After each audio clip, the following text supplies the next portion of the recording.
Halo selamat malam teman-teman sekalian dan sobat jurnal Relevan sekalian yang sedang menonton video kali ini. Perkenalkan nama saya Min Abba, yaitu alias Muhammad Lugas Sidarto, dan ada rekan saya Min PSO alias Rugas Rumpakadi. Nah teman-teman, pada episode spesial Bincang Relevan kali ini, kita kedatangan tamu yang cukup spesial ya, yaitu adalah Mas Fikri dan Mas Abdullah dari Edan Sepuru. Mungkin Mas Abdullah dan Mas Fikri bisa memperkenalkan dirinya biar teman-teman yang nonton tuh bisa lebih tahu siapa sih Mas ini gitu. Silakan. Mas Fikri silakan. Ya, Mas Fikri dulu silakan perkenalkan diri. Halo, salam kenal. Saya Fikri. Saya Batu Kricakrel. Wah. Saya Batu Kricak. Salam kenal Mas. Gak mungkin lah sesuhu Batu Kricak. Osh. Silakan Mas Abdullah mungkin mau memperkenalkan dirinya biar lebih kenal gitu. Oke, selamat malam buat teman-teman sekalian. Nama saya Abdul Qadir, biasa dipanggil Anda. Sepupu saya jangan masih Pasukan, mungkin teman-teman yang kenal.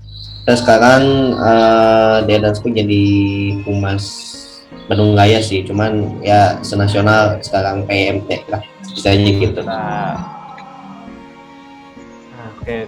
Jadi gini Mas, kita kan lagi rame ya kan masalah hunting di JPL 81 nih. Pandangan Mas nih apa sih mengenai hal tersebut, fenomena hal tersebut gitu? Silakan Mas. Boleh Mas? Silakan Mas Abdullah dulu. Mas Abdullah dulu boleh. Mas Abdullah. Ini dia lagi makan soalnya. Jadi kemarin itu kita sebenarnya dapat laporan tuh dari sosial media kan. Jadi waktu itu sosial media dan seperti itu tiba-tiba berisik gitu. Kok berisik ada apa gitu. Biasanya berisiknya itu karena ada yang nerobos perintasan kan. Dia nerobos perintasan, diupload terus di tag ke kita karena kita kan sering kegiatan di sebuah perintasan. Nah ternyata ngomongin soal anggota-anggota, kalau anggotanya tuh dibina segala macam, kita bingung gitu. Apa jangan kegiatan perintasan kita salah gitu kan? Ternyata pada saat kita coba lihat teman-teman pencinta kereta api lah ya, bakalan ini apa hunting kan, dia ada kegiatan hunting di PJ 81 yang di mana PJ 81 itu memang banyak juga pencinta kereta api yang sering hunting di sana.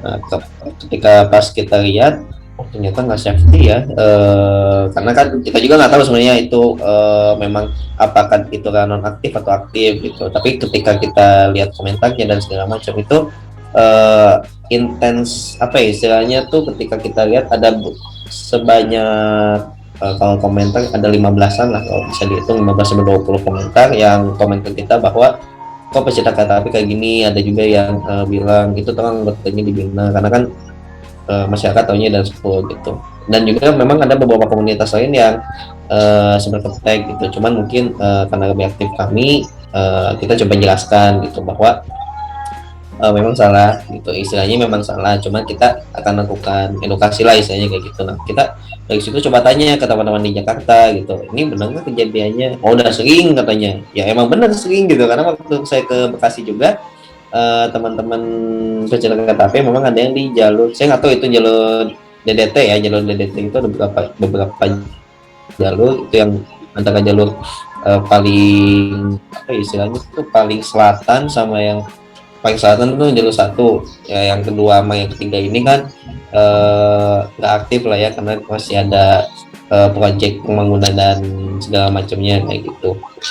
Ternyata teman-teman ada di situ gitu, satu orang waktu itu saya lihatnya, tapi nggak jadi masalah, saya juga nggak mempermasalahkan, silakan mau hunting gitu. Tapi ternyata memang ada masyarakat yang aware gitu, atau mungkin juga peduli lah istilahnya sama kita ini gitu, ngapain sih hunting di tengah kayak gitu sih ya, intinya sih kayak gitu kronologi kita tahunya gitu. Sampai akhirnya kita coba lihat waktu itu ini sampai mana. Kita harapannya nggak sampai TV nasional waktu itu ya, paling di sosial media Bekasi doang gitu. Kita coba upload juga buat edukasi ke teman-teman. Ternyata terupload lah sampai ke TV nasional, dan kita lihat sampai ke Indosiar bukan nge-repost kita ya, malah nge-repost yang akun Bekasi terkini itu, bukan kamera pengawas kalau nggak salah, kamera pengawas dari akun Bekasi terkini. Nah itu interaksinya lumayan cukup membuat kami lelah buat istilahnya sebenarnya Raven itu nggak gini-gini banget gitu, jadi ingin menjelaskannya juga agak susah kepada masyarakat. Akhirnya ya sudahlah, dari situ kita coba apa yang bisa kita lakukan, terus kita pikir ya kita bikin poster aja imbauan lah istilahnya gitu kan, gimana sih sakti hunting itu, caranya seperti apa, dan sebenarnya kita bikin poster gitu buat ke teman-teman juga dan buat ke masyarakat awam gitu, nih hunting itu seperti ini sebenarnya kita tuh ya mungkin kronologinya itu kan sebelum panjang lebar ke yang lain. Mungkin nggak mau nambahin, silakan Mas. Ini yang soal yang lagi viral kemarin itu, awalnya tahu ada kasus ini kan awalnya kan gara-gara ada yang ngepost di Twitter dari akun shitpost atau akun anon gitu yang mau dapat reaksi lumayan ratusan retweet. Terus juga itu jelas-jelas sudah videonya udah langsung, wah ini kelihatan banget ini ada RF huntingnya nggak safety di tengah-tengah. Awalnya sempet heboh dikit di kalangan RF. Waduh ini siapa nih? Waduh, nih gimana nih kalau misalnya lebih ke blow up lagi? Dan terus benar kata Mas Aga, sempat berharap supaya nggak ke blow up lebih luas lagi. Tapi sayangnya ketika ada yang ngelapor kalau udah masuk TV nasional, disitulah mulai kelabakan dan mulai serius buat mencari tahu ini siapa sih sebenarnya, karena di TV nasionalnya itu udah memframing soalnya ini relevan tuh kelakuannya tuh kayak gitu jadi juga, dan ditambah dengan curhat beberapa rekan RF yang katanya diceng-cengin sama rekan-rekannya yang awam gara-gara isu yang udah ke blow up itu, jadinya secara nggak langsung RF sebagai hobi dan sebagai itu juga sebagai hobi, sebagai identitas juga jadi tercemar karena udah awam taunya waduh kok kelakuannya kayak gini, ujung-ujungnya yang nggak tahu apa-apa pun yang kena juga.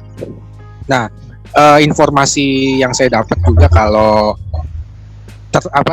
dua orang yang ada di video itu sudah bisa dihubungi dan sepakat untuk bertemu untuk dilakukan mediasi dan pembinaan. Dan kemarin di Twitter kan juga sempat posting diskusi. Di situ ada orang dari Humas PT KAI juga. Dari Humas sendiri mengatakan kalau PT KAI ingin mencari dua orang yang ada di video itu bukan untuk dituntut atau dihakimi, tapi untuk diberikan penyuluhan. Seperti apa sih hunting spree yang safety, yang proper lah, yang bikin semua pihak oke lah, semacam itu. Itu dulu sih. Oke Mas. Oke. Mungkin dari Lugas mau menanyakan kepada Mas Fikri atau Mas Abdullah, silakan. Ya mungkin kalau dari aku mungkin ke Mas Abdul nih, yang dari komunitas Edan Spree. Ini Edan Spree ini mungkin kalau teman-teman jurnal fans lihat, ini salah satu komunitas yang paling aktif untuk kegiatan disiplin perlintasan sebidang. Dan biasanya ketika disiplin perlintasan itu juga aku lihat teman-teman Edan Spree juga mengisyaratkan untuk memakai rompi pengaman kayak gitu, teman-teman yang akan melakukan kegiatan disiplin perlintasan. Nah, pertanyaanku untuk Mas Abdul mungkin gini, sebetulnya dari teman-teman dan atau mungkin versi Mas Abdul sendiri, safety hunting yang paling benar ketika kita berada di lintas itu seperti apa sih Mas? Ya kan, Abdul? Kalau safety hunting sih sebenarnya banyak yang bilang kemarin itu kontranya sama rompi ya. Cuman sebenarnya kalau mau hunting tuh nggak pakai rompi juga nggak jadi masalah, asalkan tidak terlalu jauh dari jauh dari langkah api gitu. Kayak misalkan di bukit atau misalkan di tempat-tempat yang di luar ruang manfaat jalur kereta api lah, yang nggak terlalu dekat gitu istilahnya, itu nggak jadi masalah sih. Kalau misalkan dekat dengan kereta api, misalkan berdekatan dengan jalur kereta api dan segala macam, itu bisa pakai rompi. Namun kemarin juga kita sepakat waktu di Twitter itu podcastnya space-nya Kang Viku ini.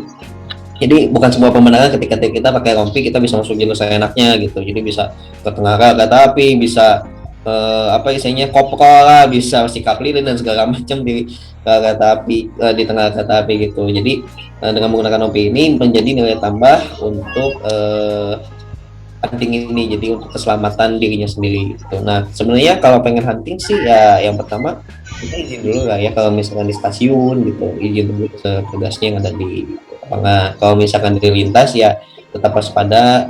Pertama kita harus tahu jadwal kereta api, terutama KLB ya. Biasanya teman-teman sih lebih cenderungnya ini ya motor KLB, tapi kan KLB juga jatuhnya nggak tepat juga kan. Nah ini yang kita harus antisipasi. Kemudian atur jarak antara teman-teman sama kereta api, dan ketika kita berada di medan yang tinggi juga kita harus lihat pijakan-pijakan yang misalnya di bukit dan segala macam. Kita harus tahu pijakannya, apakah di bukit itu rawan longsor, apakah di bukit itu licin dan segala macam.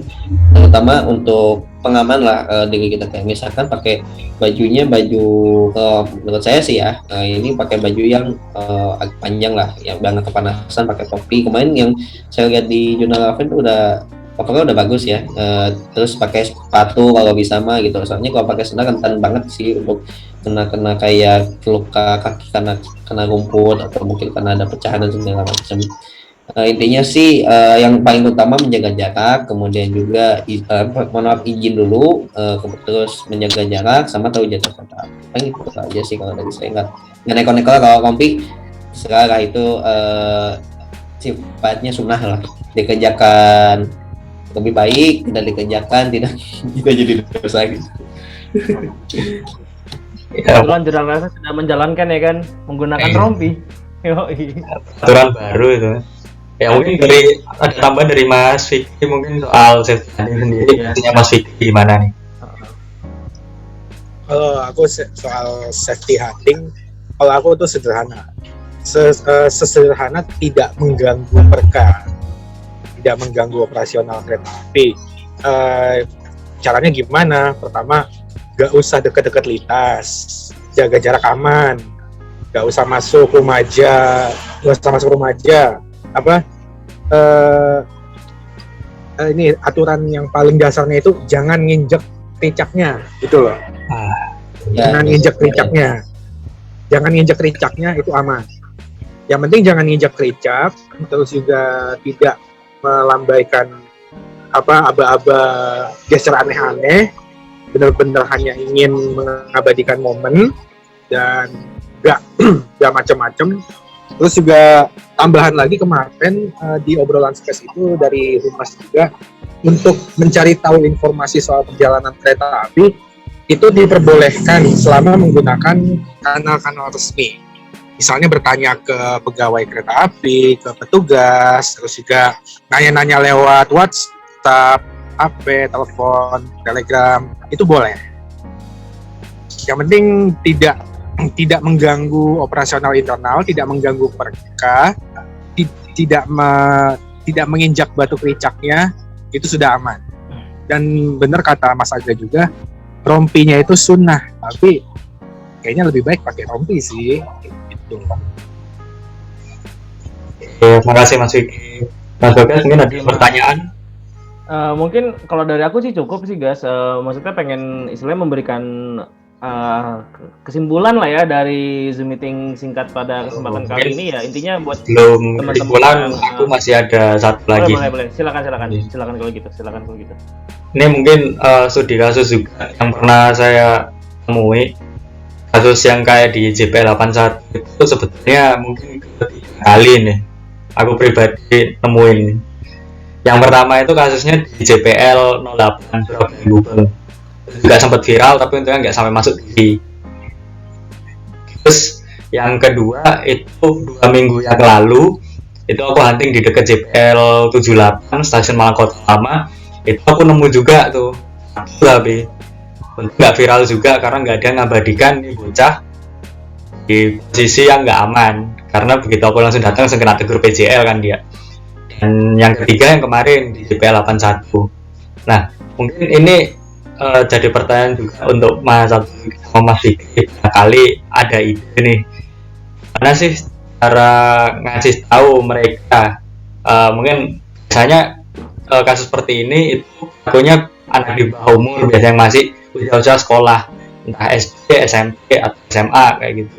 Jadi gimana sih cara yang paling enak untuk ngasih tahu mereka bahwa sisi hunting mereka itu nggak aman, dan yang aman itu harusnya seperti ini. Mungkin dari Mas Abdul ya. Oke, kalau yang masalah sebenarnya saya mau ngobrol soal yang 81 itu ya. Sebenarnya kalau misalkan nggak direkam sama masyarakat itu kita nggak apes kayaknya. Iya. Saat itu tuh emang lagi apes aja gitu, ada masyarakat yang iseng direkam, mungkin yang menilai itu salah. Akhirnya ya sebenarnya ini ceritanya bukan tentang komunitas kami sebagai Danspur, bukan tentang mungkin Diona Raven, bukan tentang Kang Fikri, tapi tentang menyuruh semua Raven sih. Jadi akhirnya semua Raven yang kena karena kan kalian di TV itu. Nah memang beberapa kendala yang jadi masalah kan memang anak-anak yang masih dikatakan usianya masih SD SMP mungkin ya. Itu saya kalau mau cerita mah zaman SD SMP emang baru yang namanya hunting. Saya pernah ke jalur apa ya isinya, jalur masuk stasiun Bandung yang di Cikoyong gitu tuh. Itu kan dulu boleh kan istilahnya kita mau tracking dari stasiun Bandung yang sekarang selesai ke sekarang dan segala macam, padahal itu nggak safety. Nah memang yang jadi kendala itu waktu dulu saya zamannya masih SD SMP, yang jadi permasalahan di senior saya ini adalah suka nyepet gitu. Jadi istilahnya wah ini nggak safety, apaan sih bocor gitu segala macam gitu. Nah ini yang salah sebenarnya, ingin menyampaikan bahwa itu salah, ya udah sekalian aja ajak ngobrol deh, misalkan pengenalan lah SKSD lah gitu, kayak orang mau kenalan kan gitu, Arif ya gitu, kapan dari mana dan segala macam, sini ayo ngobrol, kita ngopi dulu segala macam. Nah baru dari situ istilahnya pendekatan persuasif dulu sih, karena pendekatan persuasif itu penting di kesan pertama. Ketika kesan pertama kita jelek, nanti selamanya orangnya bakal bilangnya wah ini orang galak atau mungkin orangnya nggak baik dan segala macam. Tapi kalau pendekatannya baik, pelan-pelan, SKSD dan segala macam, mungkin mikirnya kayaknya wah ternyata orangnya baik ya gitu, saya mau, sampai akhirnya dia ingin ikut gabung atau segala macam, ingin ikut kayak misalkan hunting sama kita. Nah itu butuh pendekatan yang mungkin cukup melelahkan bagi kita, kudu sabar guys ya namanya, kudu sabar dulu, harus pelan-pelan, karena kan ngajarin anak yang baru ngerangkak aja kan itu perlu proses yang panjang gitu. Nah kayak gitu lah intinya seperti itu. Nah kemudian kasih tahu ini nggak boleh loh sebenarnya, karena di sini tuh kasih pemahaman yang cukup ini lah istilahnya cukup mudah dipahami, karena kan kalau perundang-undangan kan belum tentu tahu ya, orang kan belum tahu dia nanti ditangkap polisi gitu. Masa ditakut-takutin ditangkap polisi kan lucu gitu maksudnya, atau ditangkap PKD atau polisi gitu kan lucu gitu. Jadi dikasih tahu mamanya nggak boleh di sini, karena di sini tuh ada kereta api yang aktif, atau mungkin ini kereta api kecepatannya mungkin pelan, mungkin suatu saat akan cepat, nanti karena cepat itu hempasan angin itu bisa membuat jatuh dan lain sebagainya, apalagi kalau baterai. Nah itu kan kita butuh pendekatan persuasif yang baik ke teman-teman yang junior ini nih. Jangan sampai ketika kita juga pesan kemarin ke yang ketemunya, kalau misalkan ingin melakukan klarifikasi silakan melakukan klarifikasi, kalau lagi yang dari bersangkutan gimana, tapi jangan sampai karena ini udah sampai ke nasional, jangan sampai membuka identitasnya. Ini cukup berbahaya juga buat psikologi anak tersebut. Saya khawatirnya sih ketika memang dia salah ya, kita perlu menghakimi, perlu apa istilahnya membina ya, perlu kesel ya boleh gitu. Cuman jangan sampai kita netizen Indonesia kan gitu ya, tiba-tiba kayak kejadian BWF tuh tiba-tiba di take down akunnya gara-gara dia di-report terus dan segala macam. Nah ini yang kita perlu istilahnya sama-sama lakukan gitu, bahwa citra Raven itu bisa baik loh gitu, walaupun memang ada kejadian yang seperti kemarin, dimulainya dari situ aja sih, kayak pembinanya pelan-pelan, jangan sampai kayak kemarin itu gitu. Mungkin dari Mas Fikri bisa nambahin gitu. Aku mungkin cukup menambahkan apa yang udah diungkapkan oleh Mas Aga. Mau nambahin aja, ini profil dari yang ke-gap di PJL 81 kemarin itu, mereka itu masih muda banget, masih remaja, dan mereka juga independen. Mereka tidak terafiliasi dengan community RF manapun. Mereka benar-benar di sana itu atas inisiatif sendiri, tidak ajakan community atau lainnya. Mereka benar-benar kesana karena emang senang sama Sepur. Cuman yang bisa aku tangkep ini mungkin karena minimnya penyuluhan, karena mereka tidak tergabung dengan community atau tidak kenal dengan orang-orang yang bisa memberikan pemahaman penyuluhannya itu, sehingga mereka jadi juga nggak tahu kalau sebenarnya itu salah melanggar.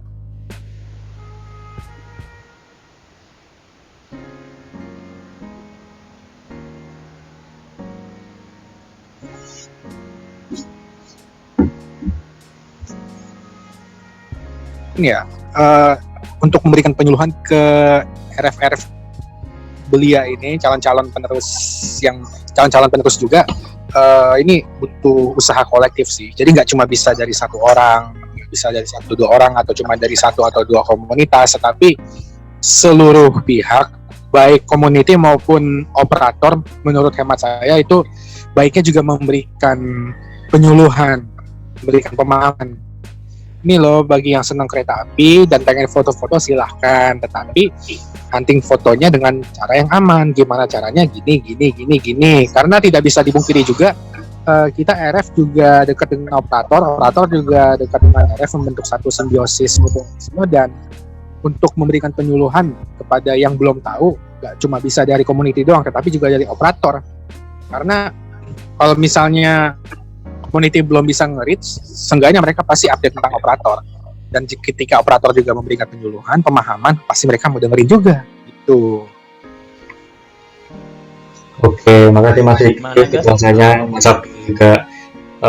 Mungkin Mas Bagas bisa disimpulkan dan Nah, itu teman-teman, mungkin banyak banget kan hal-hal yang bisa kita dapat dari diskusi singkat pada malam kali ini. Terima kasih juga pada Mas Fikri, terima kasih juga buat Mas Abdullah dari Abdan Sepur. Mungkin istilahnya dari saya, kesimpulannya gampang ya buat teman-teman, kalau misalnya pengen hunting bisa safety hunting. Terus tadi saran-saran dari Mas Fikri maupun Mas Abdullah bisa didengarkan gitu. Terus masalah yang kalau deket-deket, jangan sampai deket-deket lah, biar kita juga aman gitu kan. Pada intinya takutnya kalau misalnya kita ketemper kereta api kan, orang tua nggak bisa hesoyam gitu kan. Alas kita nggak bisa hidup lagi gitu, nggak mungkin kan. Ketemper kereta dan PMI Mas. iya udah nggak bisa tuh. Makanya tuh teman-teman kan dijaga biar kitanya aman, operatornya juga nyaman, jadi semuanya sama-sama happy, sama-sama dapat momennya. Mungkin dari Journal Eleven segitu dulu deh Mas. Terima kasih atas waktunya Mas Fikri dan Mas Abdullah. Mungkin, nah buat teman-teman yang nonton juga jangan lupa like, comment, subscribe juga, dan terus dukung channel Journal Eleven biar berkembang lebih lagi dan lagi. Thank you, see you again guys. Thank you, bye bye.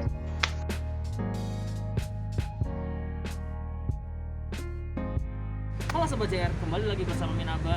Nah, kemarin kan lagi viral banget nih ya permasalahan safety hunting, yaitu hunting di tengah rel yang istilahnya tidak aktif.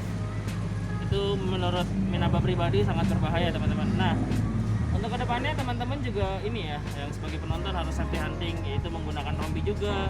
Terus kalau misalnya saat siang hari gini, gunakanlah topi, masker juga untuk menghalangi debu dengan atau enggak virus ya kan. Terus kalau bisa gunakanlah outfit yang nyaman ya teman-teman. Kalau misalnya nggak nyaman kan nggak enak juga. Oh ya, ingat teman-teman, kalau bisa dikasih jaraknya seperti ini ya saat hunting, jadi tidak terlalu dekat dengan rel, karena bahaya juga ketika kereta sedang berkecepatan tinggi, anginnya bisa menghempas tubuh ya teman-teman. Jadi sebisa mungkin hindari jarak yang terlalu dekat, tidak boleh seperti ini teman-teman ya, karena ini sangat berbahaya. Usahakan mungkin sekitar segini ya, jadi nggak terlalu dekat juga dengan rel. Dan yang terakhir teman-teman, kalau misalnya teman-teman kecium sama kereta api, itu nggak asik teman-teman. Yang ada malah bikin orang tua teman-teman di rumah sedih. Bukannya bangga teman-teman dicium kereta api. So, safety hunting, jangan lupa follow terus General Fans, klik like, comment, subscribe, dan jangan lupa beli merchandise kita yang terbaru. See you.